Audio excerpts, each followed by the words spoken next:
विजय, अरे ओ विजय, इधर आ। तो जरा जरा देख, ये शिवम कहाँ रह गया? रात होने को है, इतनी देर हो गई। अरे माँ, भैया कोई दूध पीते बच्चे थोड़ी ना आ जाएंगे। कैसा भाई है तू? तुझे अपने भाई की बिल्कुल फिक्र नहीं है। तभी शिवम वहाँ पर आ जाता है। लो माँ, आ गए भैया। तो फालतू में ही ना मुझ पर गुस्सा करते रहती हो। आ गया बेटा शिवम। कहाँ रह गया था तू? पता है तुझे मुझे कितनी चिंता हो रही थी तेरी। कुछ नहीं माँ, मैं तो अपना काम खत्म करके आ ही रहा था, लेकिन रास्ते में मुझे जमींदार साहब मिल गए, तो बस उनके ही खेत में थोड़ा काम करके आया हूँ। और ये देखो माँ, जमींदार साहब ने मुझे इस काम के 100 रुपए भी दिए हैं। अरे वो जमींदार तो है ही, ऐसा काम कराता है 500 का और देता है 100। मैंने तुझे कितनी बार मना किया है कि उसके यहाँ काम मत किया कर, पर तू तो मेरी सुनता ही कहाँ है। ऐसे ही जमुना और शिवम में बहस होने लगी। तभी विजय शिवम के हाथ से वो 100 रुपए छीन लेता है। अरे वाह, 100 रुपए। चलो मेरा आज का काम तो हो गया। अब गांव के चौपाल पे जाके दोस्तों के साथ ताश खेलूंगा। अरे देता पैसे वापस के डंडे से तेरी पिटाई करूं? तुझे शर्म ही आती? तेरा भाई कितनी मेहनत से पैसे कमाता है और तू जुए में सारे पैसे एक झटके में हार जाता है। ला इधर। अरे माँ, क्यों गुस्सा करती हो? देख लेना, आज जीत कर ही आऊंगा। ऐसा बोलकर विजय वहाँ से भाग जाता है। आ जाने दे इस विजय के बच्चे को। इसको मार मार के कीमा ना बना दिया तो मेरा नाम जमुना नहीं। रहने दो माँ, ज्यादा गुस्सा करना तुम्हारी सेहत के लिए ठीक नहीं है। विजय तो है ही ऐसा, तुम फिक्र मत करो। समय आने पर विजय अपने आप सुधर जाएगा। तू कहता है तो ठीक है शिवम। कितनी रात हो गई है और ये विजय अभी तक आया क्यों नहीं? तुम परेशान मत हो माँ, मैं अभी जाके देखता हूँ कि विजय कहाँ है। फिर शिवम विजय को ढूंढने के लिए निकल जाता है। तभी शिवम को पेड़ के पास एक व्यक्ति लेटा नजर आता है। अरे इतनी रात को उस पेड़ के नीचे कौन सो रहा है? जाके उससे पूछता हूँ, क्या पता उसे विजय के बारे में कुछ पता हो। फिर जैसे ही शिवम उस व्यक्ति के पास जाता है तो वो चौंक जाता है। अरे ये तो विजय है। विजय उठ, क्या हो गया तुझे? विजय, अब तू शराब भी पीने लगा तो मैं माँ को क्या जवाब दूंगा? हे भगवान, ये क्या किया विजय तूने? ओ क्या है ना भैया, आज मैं जुए में जीत गया। बस इसी खुशी में दोस्तों ने थोड़ी पिला दी। भैया आप माँ को मत बताना, वरना माँ मुझे घर में घुसने नहीं देगी। ठीक है, आज रात तू यहीं रुक, मैं घर जाकर माँ को देखता हूँ। फिर शिवम भागता हुआ घर आता है। शिवम तू अकेला ही आया, तेरे साथ विजय नहीं आया? कहाँ है वो? अरे कुछ नहीं माँ, विजय तो घर आ ही रहा था, मैंने ही उसको मना कर दिया। वो क्या है ना, उसके एक दोस्त की तबीयत खराब थी और उस दोस्त के माता पिता गांव के बाहर गए हुए हैं, इसीलिए मैंने विजय को वहीं रुकने को कहा। ये तो तूने ठीक किया। अब तू जल्दी से सोने चला जा, सुबह फिर से खेतों में काम करने जाना है।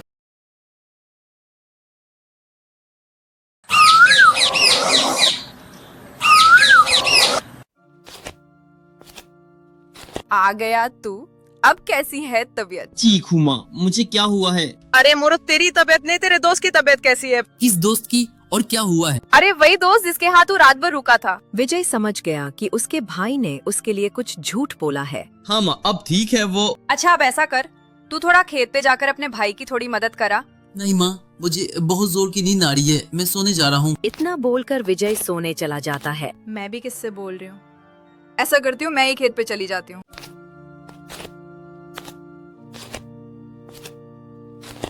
नमस्ते जमुना बहन, नमस्ते जमींदार जी। मैं आपके ही घर आ रहा था। क्यों जमींदार साहब, सब ठीक तो है ना? अब आपको क्या बताऊं जमुना बहन, इस विजय की हरकतें बहुत ज्यादा खराब होती जा रही हैं। आपकी और आपके बेटे शिवम की गांव में बहुत इज्जत है, बस इसीलिए उसे कुछ नहीं कहते। जो भी बात है साफ साफ बताइए ना जमींदार जी। कल रात की ही बात है, विजय ने शराब पीकर अपने दोस्तों के साथ मिलकर पूरे गांव में बहुत हंगामा किया। गांव में विजय को इस गांव से बाहर निकालने की बात चल रही है। मुझे माफ कर दीजिए जमींदार साहब, आगे से विजय कोई गलत काम नहीं करेगा, बस मुझे एक मौका दे दीजिए। नहीं नहीं जमुना बहन, आपको माफी मांगने की कोई जरूरत नहीं है, बस आगे से विजय का ध्यान रखना। इतना कहकर जमींदार वहाँ से चला जाता है। लेकिन जमींदार की बातें सुनकर जमुना को बहुत गुस्सा आता है। वो खेत न जाकर वापस घर आती है। उठ रहे विजय और निकल जा मेरे घर से। विजय समझ गया कि उसके माँ को रात के हंगामे के बारे में कोई बोल दिया है। विजय वहाँ से उठकर भाग जाता है। तभी शिवम भी आ जाता है। तू हाथ मुंह धो ले, मैं तेरे लिए खाना लगाती हूँ। माँ, विजय नजर नहीं आ रहा है, कहाँ है वो? मैंने उसे घर से निकाल दिया है। क्यों माँ, उसने क्या किया है? फिर जमुना शिवम को सारी बात बताती है। तो और तू क्या समझता है? अगर तू मुझसे कुछ छुपाएगा तो मुझे कुछ पता नहीं चलेगा। वो बात तो ठीक है माँ, पर तुमने उसे घर से निकाल के ठीक नहीं किया। मैं जा रहा हूँ उसे लेने। तुम्हें मेरी कसम है, तुम मुझे रोकोगी नहीं। इससे पहले जमुना कुछ कह पाती, शिवम वहाँ से चला जाता है। श्याम भाई, क्या आपने विजय को कहीं देखा है? हाँ, थोड़ी देर पहले ही मैंने विजय को तालाब के किनारे बैठे देखा था। धन्यवाद भाई, मैं अभी जाके देखता हूँ। अच्छा, तू मेरा भाई यहाँ बैठा है, चल घर चल। अरे विजय, तू डर मत, माँ ने तुझे माफ कर दिया है। और फिर विजय घर जाने के लिए राजी हो जाता है और मन ही मन सोचता है, शिवम के बच्चे, मुझे पता है कि तूने ही माँ को मेरे खिलाफ भड़काया है। इसका बदला तुम्हें तुझसे लेके रहूंगा। घर पहुँचने पर दोनों खाना खाते हैं और सो जाते हैं।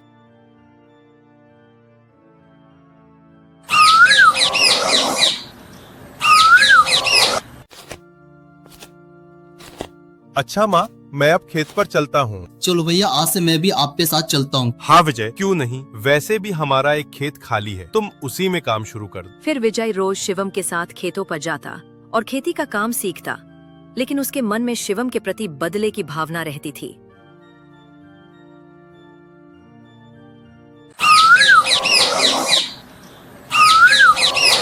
ऐसे ही धीरे धीरे समय बीतता है। कुछ समय बाद दोनों के खेत में अच्छी फसल उग जाती है। देखा विजय, इस बार हमारी कितनी अच्छी फसल हुई है। हाँ भैया, चलो घर चल के माँ को बताते हैं, माँ बहुत खुश होगी। हाँ विजय, तूने सही कहा। ऐसा कर, तू घर जाकर माँ को फसलों के बारे में बता दे। मैं जमींदार जी से मिलकर आता हूँ। फिर शिवम जमींदार से मिलने उसके पास जाता है। नमस्ते जमींदार जी, मैं आपके घर ही जा रहा था। मैं अभी तुम्हारे खेतों पर ही जा रहा था, बताओ। जमींदार जी, मेरी फसल तैयार हो गई और इस बार मैंने पहले से भी ज्यादा फसल उगाई, क्योंकि इस बार मेरे छोटे भाई ने भी हमारे एक खेत में फसल उगाई। बस शिवम, इस बार बाजार में बहुत मंदी है, जिसके कारण मैं तुमसे ज्यादा फसल नहीं ले पाऊंगा। तुम मेरे लिए बहुत समय से काम कर रहे हो, इसलिए मैं सिर्फ तुम्हारे खेत की ही फसल ले पाऊंगा। विजय के खेत की फसल के लिए मेरे पास भी बजट नहीं है। हाँ, लेकिन शायद मैं अगली बार से विजय के खेत की भी फसल ले लूं। ठीक है जमींदार जी, मैं चलता हूँ। शिवम उदास होकर घर वापस आ जाता है। क्या हुआ शिवम, तू इतना उदास क्यों है? और फिर शिवम जमुना को सारी बात बताता है। दरवाजे पर खड़ा विजय उनकी ये बातें सुन लेता है। मुझे पता है शिवम के बच्चे, तूने ही जमींदार को मेरी फसल लेने से मना किया होगा और अब माँ के सामने नाटक कर रहा है। अब देख तू मैं तेरे साथ क्या करता हूँ, कैसे मैं तेरी फसलों में आग लगाता हूँ। ऐसे ही 2 दिन बीत जाते हैं।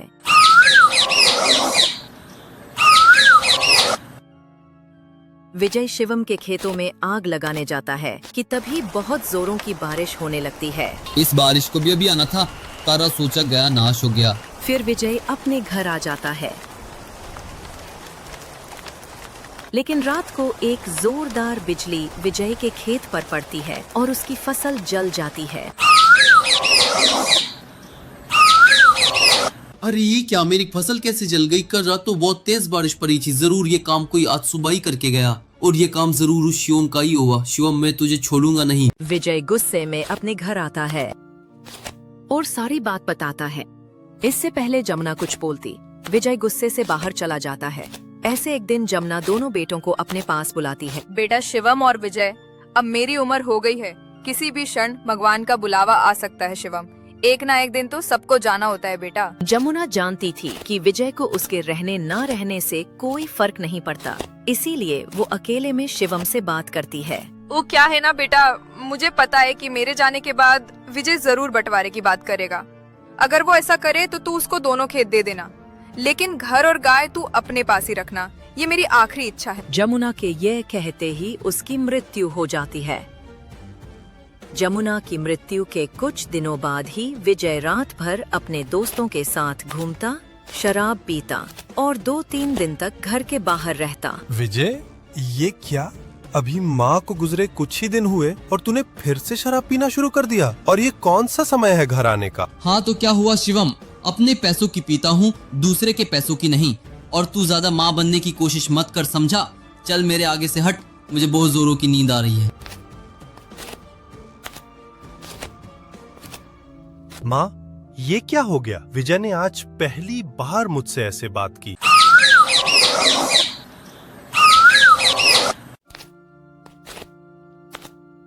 विजय, कहाँ जा रहे हो सुबह सुबह? कहीं भी जाऊं तुझसे मतलब। इतना बोलकर विजय चला जाता है। फिर विजय अपने दोस्तों के साथ जुआ खेलने लगता है और हार जाता है। अब पैसों का इंतजाम कहाँ से करूं? क्यों ना शिवम से बंटवारे की बात करूं? फिर विजय घर जाता है और शिवम से बोलता है। सुन शिवम, मुझे घर का बंटवारा करना है, समझा? घर में मेरा भी हिस्सा है। फिर विजय और शिवम में बहस होने लगती है। तो ठीक है, हम घर का बंटवारा कर ले, लेकिन घर और गाय मैं रखूंगा। चलो अच्छा है, वैसे भी खेत की कीमत घर की कीमत से ज्यादा है। फिर विजय जमींदार को अपने खेत बेच देता है। चलो अब तो मेरे पास बहुत सारे पैसे आ गए। अब मैं देखता हूँ कि मुझे अब पत्तों में कौन हराता है।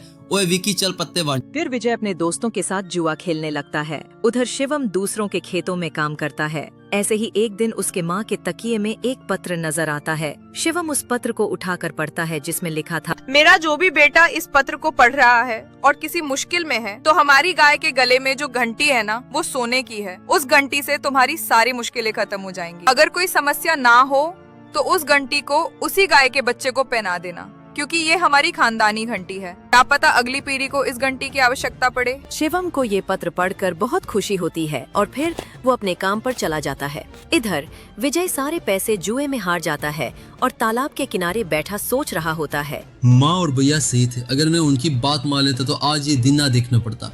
अभी भैया से जाकर माफी मांगता हूँ, क्या पता भैया माफ कर दे। फिर विजय शिवम से मिलने खेत पर जाता है। भैया मुझे माफ कर दो। विजय शिवम से बहुत माफी मांगता है। ठीक है, मैंने तुम्हें माफ किया, पर वादा करो कि अब से तुम मन लगाकर काम करोगे, जुआ नहीं खेलोगे और अपने आवारा दोस्तों से दूर रहोगे। ऐसा बोलकर विजय शिवम काम पर लग जाता है और वो दोनों मन लगाकर काम करते हैं और पैसे जोड़कर जमींदार से अपना खेत वापस ले लेते हैं। सब्सक्राइब